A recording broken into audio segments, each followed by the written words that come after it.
What's up, everybody? Matt Gajewski here, back again with the Osmo Fantasy Football YouTube channel.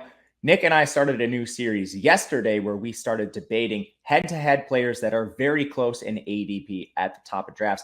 We are going to continue just that today with CeeDee Lamb and Deebo Samuel going right next to each other in ADP.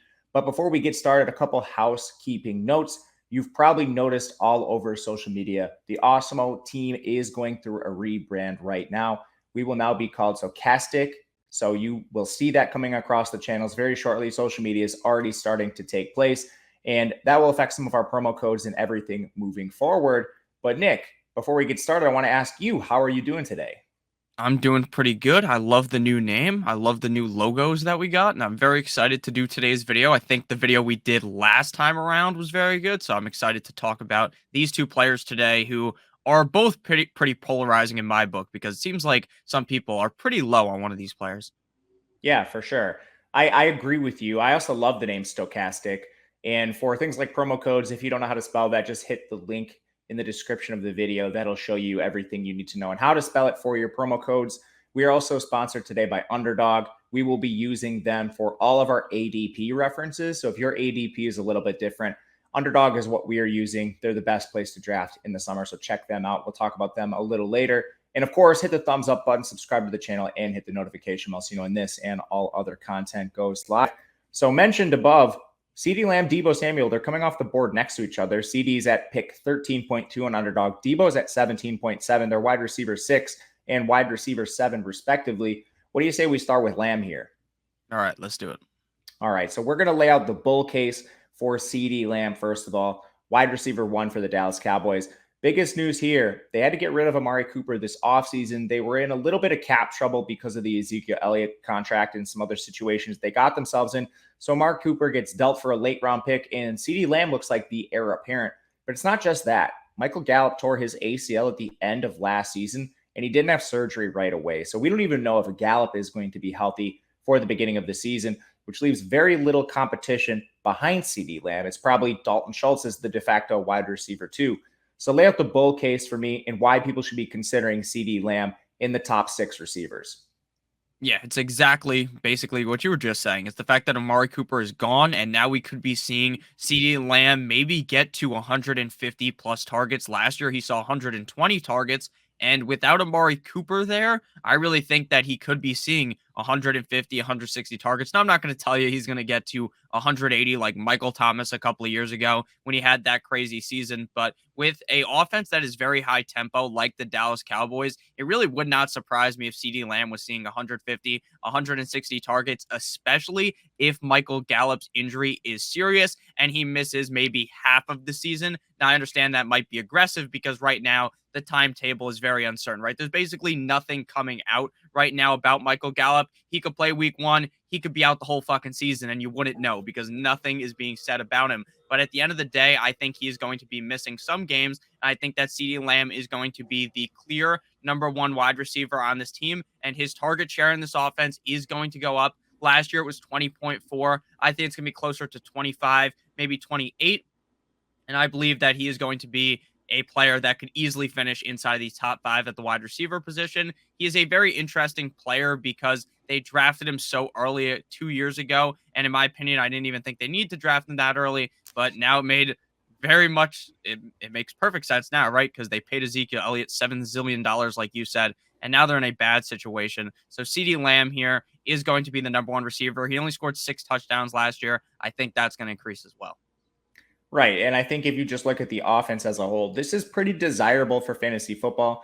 They were 6th in neutral pass rate, which was just their pass rate within one score, whether they were leading or trailing 1 score games there. They're also 2nd in plays per game. They retain their OC, so we're expecting a lot of the same from the offense. And their defense probably got a little bit worse. So maybe they're in a little more shootouts or negative game script to propel CeeDee Lamb to that maybe 160 target range.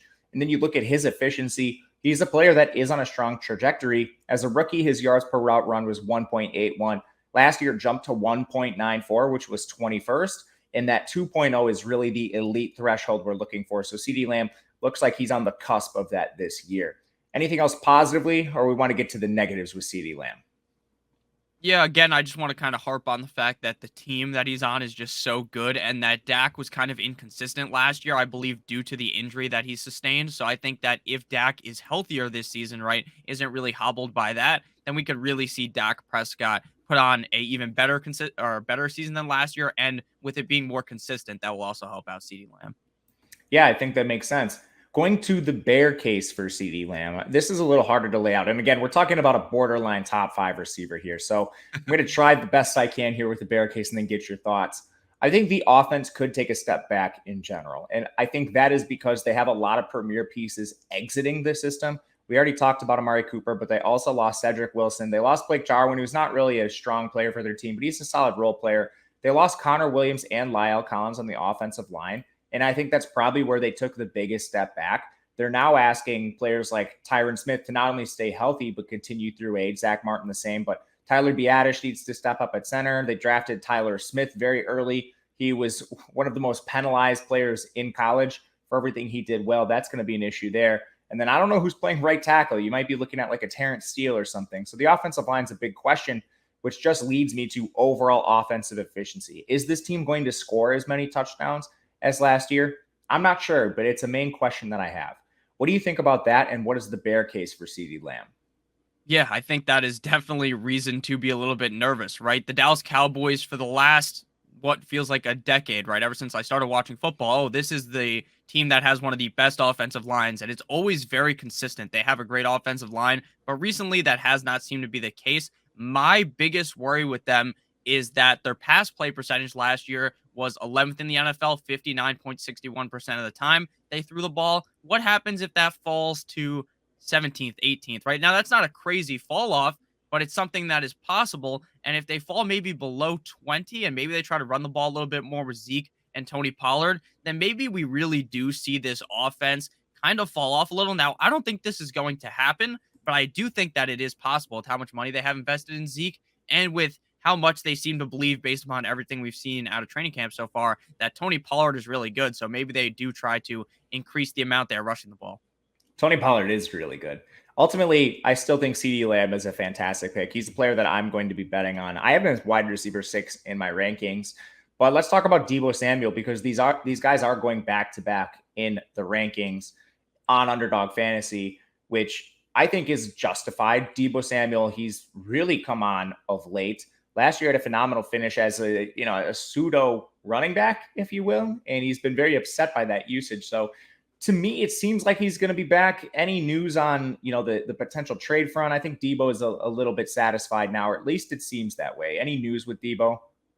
No, the only news I saw was a picture of him smiling, catching the ball when Trey Lance threw the ball to him. People were like, oh, he's going to be perfectly happy to be there. Who knows what that really means, right? Maybe Trey Lance told him a joke and then threw him the football. Who really knows? But at the end of the day, I'm pretty sure Deebo is going to stay there. I think Deebo would have been traded already if he wasn't going to be there. And Jimmy Garoppolo is also probably gone. Yeah, I agree with you. And that justifies his ADP of 17.7 on Underdog Fantasy a little bit more. And speaking of Underdog, they are the title sponsor of this show, and they are the best place to do drafts in the summer months. They just unveiled Best Ball Mania 3, which is a tournament that has $10 million in total prizes. All you have to do is draft your team, and that's it. There's no waivers, no trades, no in-season management at all. Underdog is just going to give you the best score every single week, and then the best score at the end of the season wins. Last year's Best Ball Mania championship team was drafted in June, so there is no time to wait. Underdog is also going to double your first deposit up to $100 when you use the promo code Stokastic. That's good for 4 entries into Best Ball Mania 3. All you have to do is head to underdog.com, look up Underdog in the App Store, or even click the video description, and you will find the link to Underdog there. Then use the promo code Stokastic, and you will be all set up. All right, let's dive into Deebo from a deep perspective. So he's in the same situation. The only main difference is it looks like Trey Lance is going to be the starting quarterback. So I think that could change a couple things with the offense overall. I think you might be looking at a higher run rate, but that could potentially offset with efficiency. Jimmy Garoppolo, he was fairly efficient overall, but a lot of that came just through the run game with the offense and checking it down. You didn't have a lot of explosive plays with Garoppolo, and the ones that did occur, Deebo had a lot of that just on his own with yards after catch ability. So I am worried about the pass rate. I'm worried about Deebo's usage. What do you think the bull case is for Deebo this year? Yeah, I think the bull case for Deebo Samuel would be that, hey, maybe they start running the ball more, but what does it matter? Because Deebo Samuel is also going to be running the ball, right? Maybe that actually helps Deebo Samuel, right? With Trey Lance running the ball. We saw games last season in the playoffs where Deebo's running the ball 10 plus times a game. In the NFC Championship, he only ran 7 times, but the prior 2 games, 10 plus times a game, he was running the ball, and he is the key piece in this offense. And I think that without Jimmy Garoppolo, maybe George Kittle does take a hit potentially in terms of targets because Jimmy Garoppolo just loves throwing the ball to George Kittle. And maybe that helps out Deebo Samuel even further etch himself into this offense. Last year, he had 7.5 targets per game. That obviously does not include the amount of rushes that he was getting on a per game basis. He's a guy that I think is going to be seeing 12, 13 plus touches every single game.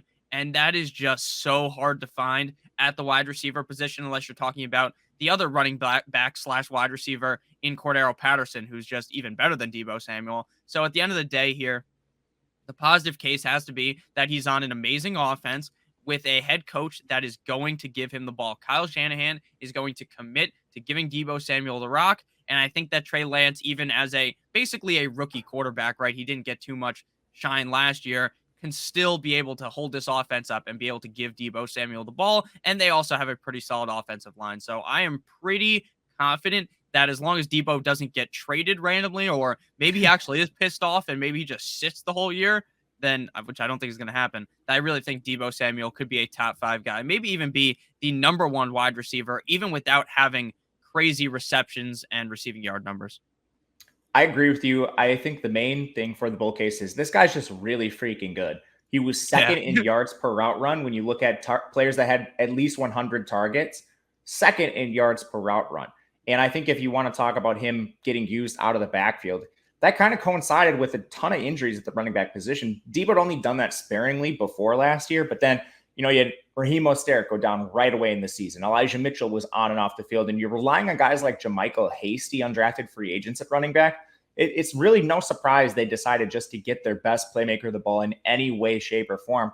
But now they'll be a little healthier at running back. They spent a high draft pick on Tyrion Davis-Price. I think that probably moves Deebo back into his traditional role, which should give him even more targets. Again, he's still a guy they want to prioritize getting the ball to, but maybe it just doesn't come as much through those raw carries. So I am bullish on Deebo. Again, the main concerns for me are the offense overall. You look at plays per game last year, they were 28th. You look at pass rate, they were 29th. In neutral game scripts, they were 27th. That might even drop with Trey Lance. Those are the concerns for me. What's the bear case for Deebo? Yeah, I think the bear case would be that maybe all of those efficiency numbers that he was super efficient in last year, right? Yards per reception, he's number 1. Yards per target, he's number 1. He's number 2 in juke rate. Maybe all of those things drop. Maybe this offense does take a humongous hit with Trey Lance under center. He scored 14 total touchdowns last year, which was second at wide receiver. That could dip if Trey Lance really isn't the guy. And it's not like they're going to just go to Jimmy Garoppolo, right? Because Jimmy Garoppolo is going to be gone by then. So they're not going to be able to really pivot off of Trey Lance if Trey Lance is the guy, in my opinion. So if Lance isn't able to put up the numbers that, they drafted him so highly in the NFL draft, they're expecting him to be the guy. What if he isn't the guy early on? And that could really destroy Deebo Samuel. And then there's also the chance that since Deebo expressed those concerns about not wanting to run the ball as much, maybe, I don't think this is going to happen, but there is potential that Kyle Shanahan listens to what he said and then just doesn't run the ball with him as much. And then maybe we see a real big drop off for Deebo, whose real name isn't even Deebo Samuel. His real name is Tyshun, I believe. Tyshun. That is very weird. I thought his name was Deebo. To your point on the Deebo concerns, that honestly doesn't worry me a ton, for some of the reasons we talked about earlier. Just healthier at running back. Deebo still is a high target guy, so I think they'll be getting him the ball in more important ways, and we know targets are more valuable than carries. So maybe if he goes to 9 touches per game, but those are like 8.5 targets and like a half a carry a game, I'm still okay with that because it's going to be a little more valuable. Overall, I think the only other concern with Deebo is that maybe he just doesn't get the ball as much with a healthy George Kittle. He was out for a large portion of the last year. Yeah. And then Brandon Ayuk was, for whatever reason, in the doghouse for the first part of the year. So if there's Brandon Ayuk not keeping his head on straight or whatever he did, and Kittle healthy. Maybe it's just less targets overall. But overall, I still think this is still a player you want to target. So let's get down to it. You're on the clock, late first round, early second round. You're between CeeDee Lamb and Deebo Samuel. Who are you going with? Yeah, I'm going to be going with Deebo Samuel. I think that making the argument against both of these guys is the hardest part of today's video, right? Trying to nitpick through both of these wide receivers was very tough. I just feel as though that even in a less pass heavy offense, considerably, right? Comparing the Dallas Cowboys to the San Francisco 49ers, I just feel as though Deebo is the clear number one guy in this offense. And based upon what he did last year, it's not like he saw 150, 160 targets. They saw the exact same amount of targets last year. And while I expect them to increase for CeeDee Lamb, I think they could also increase for Deebo Samuel. And I just think that Deebo Samuel is a more talented player. And I think that he will be able to be used more creatively in the offense compared to CeeDee Lamb. And I'm just very confident in what I saw to Deebo Samuel last year. Again, maybe Ayuk not being in the doghouse, like you said, could slam Deebo Samuel, right? And Deebo Samuel ends up falling off. But based on what I saw last year, I just got to be confident. And his touchdowns came so heavily from the running back or from rushing the ball in. But I still think he's going to increase his touchdowns as a whole. He only scored 6 receiving touchdowns last year. That's bound to go up in my book. I agree with you. Ultimately, I have these players wide receiver 6 and wide receiver 7. I'm right in line with ADP, but I do have a slight edge towards CeeDee Lamb. You are betting on the efficiency. I am betting on the overall volume increasing with CeeDee Lamb. He does need to take a step forward and continue that career trajectory, but I think he can do it.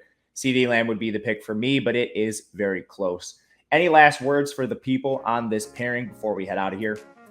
Yeah, I think this is probably going to be the closest ranked we have any players, right? This one was back-to-back in our rankings. The last one, Joe Mixon versus Aaron Jones. There was a little bit of discrepancy in my rankings compared to Aaron Jones, and I believe with you as well. So I think that this is going to be a very close debate. And let us know down below in the comment section who you would prefer. I don't think either of the answers is wrong because, again, they're so close. Yeah, convince us and let us know what other debates you would like to hear. If you're having any tough decisions in drafts, let us know who the players are and we will break it down for you. But thank you guys for watching today. He is Nick Lepri. You can find him on Twitter at Notorious Fantasy. I am Matt Gajewski. You can find me on Twitter at Matt_Gajewski. Thank you again, and we will see you next time.